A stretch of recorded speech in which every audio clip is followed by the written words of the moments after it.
Racing and Executive Manager Ian Brown's joining us this week on the show. What else have we got, Ella? We're talking about the upcoming Equine Academy Open Day being held for the industry school at Aquis Farm. Always pretty entertaining, that. Plus, we'll preview and review last week. We'll preview this week on the Poly. All coming up here on this week's edition of In the Box Seat. Welcome to In the Box Seat. As we mentioned at the start of the show, we're going to look back on what was Hollindale Day and also look ahead to the week coming up here on the Gold Coast Poly. How are you, Ella? I'm good. Glad to be back and great to be joined by Ian Brown, our Racing and Integrity Manager, to recap all things Hollindale Stakes Day. Just happy to have an invite. I thought an embargo might have been placed on me. I know, been that long since I've been on a while. The show, so. A very hard man to track down, even though I'm in the same office as you. You're barely there. There's a few trainers who might say the same. Yeah, that's right. Quality days racing. Obviously, the weather was against us on the day. The forecast was for 1 to 10 mil, and unfortunately that they did get it right. Yep. First half of the day went rather smoothly, and then the rain started to fall during the Guineas. Yeah, exactly right. We're just looking for a bit of sunshine here at the Gold Coast at the moment. I think I added it up last night, and we've had about 1.2 metres of rain since the start of March, and 700 mil of that was in Cyclone Alfred. So the ground's just soaking wet, and every time we get another 5 or 10 mil, it just makes it, saturated again. So yeah, the first 5 races on the card we thought played really well, and there were some exciting horses go around.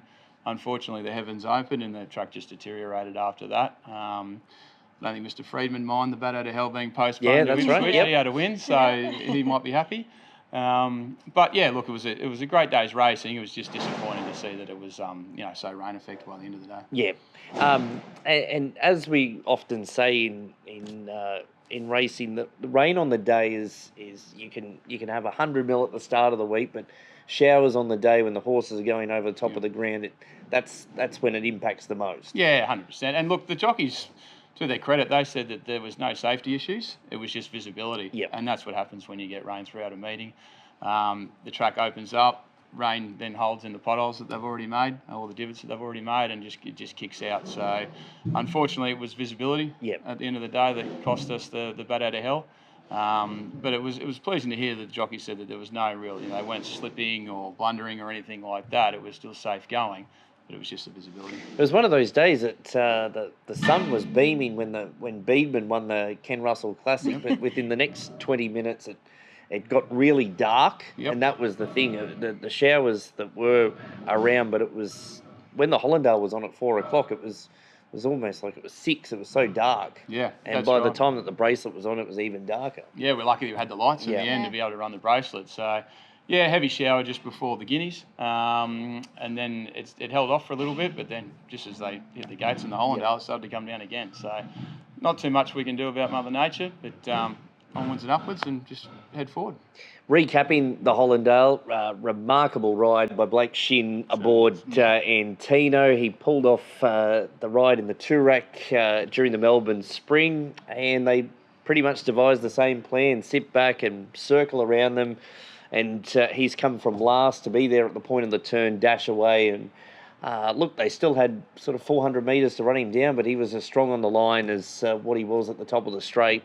Faulkner Park, excellent second, a horse that had run one placing on a soft track prior. He doesn't really get through wet tracks, but he's in for a good preparation for Annabelle and Rob Archibald running second and Kovalika third. So even though the favourites didn't fire on the day, the quality come to the top in the finish, running first, second and third. Yeah, certainly. And I think it holds the Hollindale rating in good stead. It's something that we've been trying to get upgraded to a Group 1. So I'd be hopeful that on those placings we'd see the benchmark of 115 be met. And just mentioning, I did tip Antino here on the show last week. Yes, a winner in my book. Thank you very much. Well done, Ella. Thanks. Pat on the back. Congratulations to you. And great achievement by Tony Gollan and the team. They set the horse for the Hollindale Doomben Cup preparation on the back of pretty much the Melbourne Spring, knowing that they'd be weighted out of the handicap races.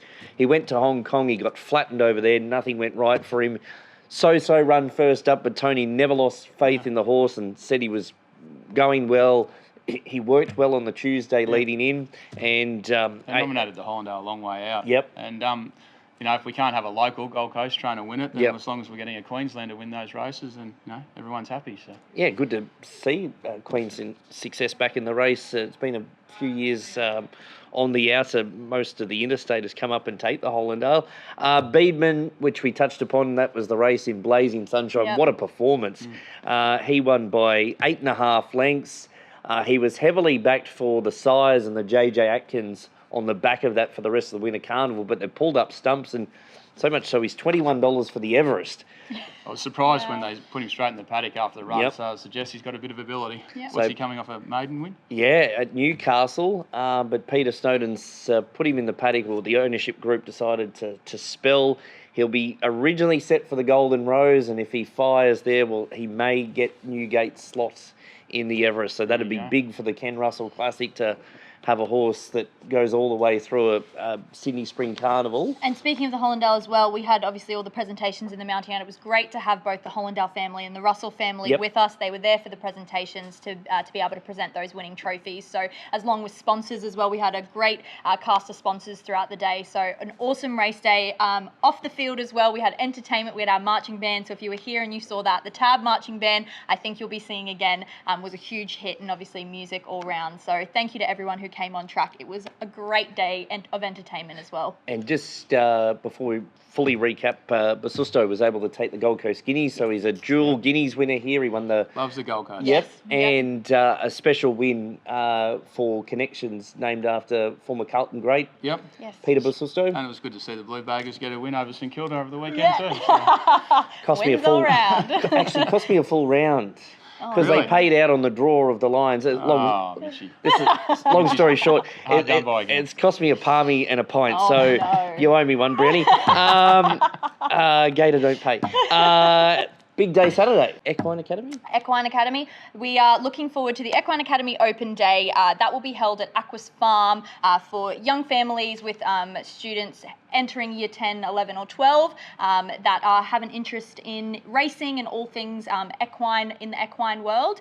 We have a great partnership with the industry school, and they will be holding an open day on Saturday, May 24th. So if you or anyone you know want to get involved and find out more, that is a great day to get along to. And seeing the farm, it's really a once in a lifetime experience to get out there. Yeah, it's a great partnership we've formed with the industry school, and it's all about getting kids into the racing industry at those ages of years 10, 11 and 12. So it's been really successful to date, and we're just trying to grow it more and more. Sunshine Coast, Ipswich, Toowoomba, Brisbane racing clubs are all on board with it. So really excited. So if you know anyone who's interested, please register, and look forward to seeing you next Saturday. As we've often said, Brownie, it's something that would have loved to had around while I was going through the schools to go through all different, and it's not just the racing side of things. There's a number of opportunities involved in this industry. Well, that's what we talk about, the number of vocations involved across racing, whether it's breeding or veterinarian or administration, whatever it is. There's plenty of opportunities. So anyone who has an interest in horses, that's the starting point. Good to see Harry Carl, young Michael Carl's son. He's actually first year, I think grade 10. And he's already started riding track work. So. And we had him up in the offices. The great thing about it, you see, yes, all the equine jobs you can have, but also from us on a business side of the business as well. So we had the students with us up in the offices here, learning all about the marketing and the events team as well. So we had young Harry with us, and it was great to see. They do like the horse racing more than they probably like sitting at a desk, but it's great to get them exposed to it so they know and can understand all aspects of the Equine Academy. The aspiring jockeys probably don't like filling out the menus for the rest of the No, probably not. He lives and breathes it, doesn't he, Harry? He loves Absolutely it. loves Such it. a polite young kid. Yeah, absolutely. And it's always good to see Michael lending assistance to the apprentices here at the Gold Coast Turf Club. Feature race days coming up. Yes, May 23rd. Obviously, Hollindale has come and gone, but Winter Carnival is not over here. We've got Friday, May 23rd, Silks Under the Stars coming up very shortly. So obviously that night will be a great night with all the entertainment promised and great nights racing. So if you do want to pick up your tickets, head to gctc.com.au and you can find all the tickets that are still remaining at our website. Second running of the $1 Million Magic Millions National 2-year-old Classic. Some pretty smart horses have been targeted for this year. Obviously, last year being the new concept of the race and how it come about, but some good names are popping up to head towards here. All the good jockeys will be here as well. Yeah, all the Sydney jockeys indicated they were coming up, McDonald and Co. So it'll be exciting to see them back up here. So that's next Friday night. It is, and then it doesn't stop there. Looking forward to June 14th, obviously the big Stradbroke Day up in Brisbane, but we will be celebrating Ronald McDonald House Charities, Southeast Queensland, I think I got that name right, race day, one sunny race day here at the Gold Coast Turf Club. So that's another great charity race day that we love to support, obviously raising money for the Ronald McDonald House. So another great one to get along to. You can book your tickets at gctc.com.au for that event as well. It's a nice pun, isn't it? One sunny race day. We wouldn't mind striking those things. So. Hopefully that's the mantra we're putting out into the universe. It's about our strike rate at the moment. One from about 50. Sounds also like my tipping. Check the website. There's still some packages available for that day. There are indeed. The event centre is where you want to be. That's where the fundraising will be happening for the one sunny race day. But also get on track. We'll have the colours being used. So when the top weight rider will be wearing the Ronald McDonald House Charity silks as well on that day. Yep, excellent cause. That one coming up June 14. We're back on the Polly this week. Obviously, it's still raining in southeast Queensland. Certainly, coastal areas are getting quite a bit. Northern Rivers, plenty of rain down there. Yeah, I think we've had anywhere between 5 and 10 mil every night this week. So forecast for a bit more. Put it in perspective, Coffs Harbour had a race meeting on May 23 that's already been called off. It's that wet there. So that does mean that there's a lot of horses that come here to the Polly on Saturday, the needing runs. Northern Rivers have been supplying a number of horses over the last couple of weeks where we've had Polly meetings on. So we've got 8 full fields, 107 entries, some big horses, big fields at the back end of the day. Had to split a race as well, so Manners works overtime on Saturday. No 7, we've got 8. Tips. I have found one in race 2. I'm going to go Bonfire Spark. Had a win at Bow Desert recently, so some good form. That was obviously a wet track as well. So Polly, I'm going Bonfire Spark for Saturday. Brownie. Yeah, I'm going to follow the same line. Race 3, number 3, Birmingham, trained by Mark Palmer. Had a bit of success here on the Polly. So. Two Bowie trained gallopers. Birmingham, a really good polytrack horse, loves it. Race 2, number 1, King Spirit for me, going against you. Won well here last time around over 1,200 metres. Bonfire Spark will lead, King Spirit will sit behind it and run it down late. There we go, bottle of red on it, hey? And Ella Hazel won during the week. Ella Hazel, yes. I mean, we actually, Joycey tipped 2 for 3 last week on the show. I tipped Antino. And Mitch, what did you tip any winners on the show? That's the end of the show. We'll be back next week. An early edition of In the Box Seat as we preview the big Magic Millions National Classic Friday night Silks Under the Stars meeting. Catch you all then. Super.